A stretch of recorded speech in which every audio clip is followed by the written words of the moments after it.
Number 3, COVID, trauma and amygdala hijack, part 3. So we've got this part in our brain called the amygdala. It's a part of our brain that controls our fear reaction responses, which can take us over when we're overwhelmed by fear. Some call this the lizard brain or the cockroach brain. And by the way, if you want to know more about this, check out my Amygdala Hijack series, part 1 or 2. Short versions on TikTok and so on, longer versions on YouTube and so on. And if you want to know more about me, please hit the bells and click the likes and the subscribes and all of the buttons. And there's links in my bio to my private practice if you're interested.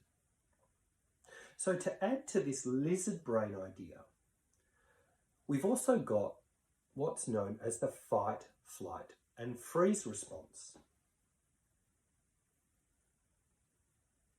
Fighting, flighting, or freezing.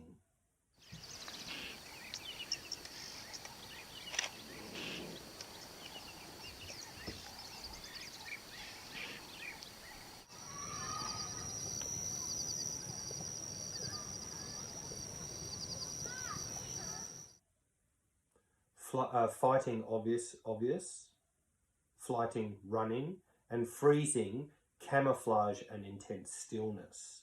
Humans have threat responses analogous to these animal behaviours. Some of us are fighters, some flighters, and some freezers. An individual can also cycle through all of these different threat responses depending on the situation.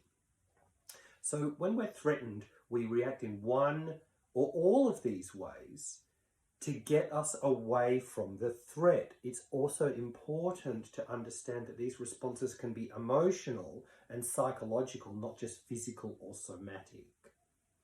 And they can project us from emotional pain or from physical pain, but they can also lurch into the pathological or the maladaptive.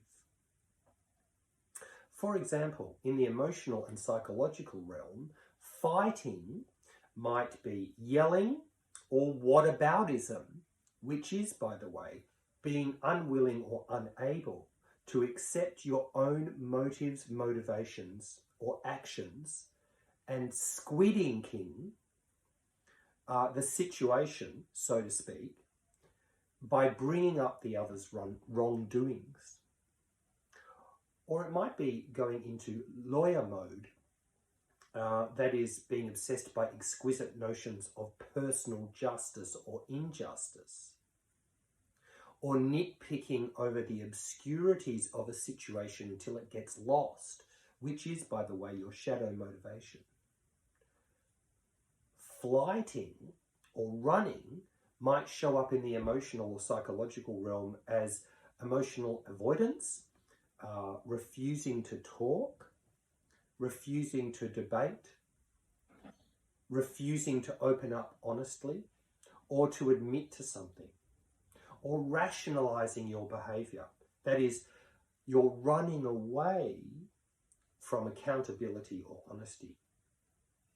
And finally, freezing might show up psychologically as depression, immobilization, or emotional shutdown,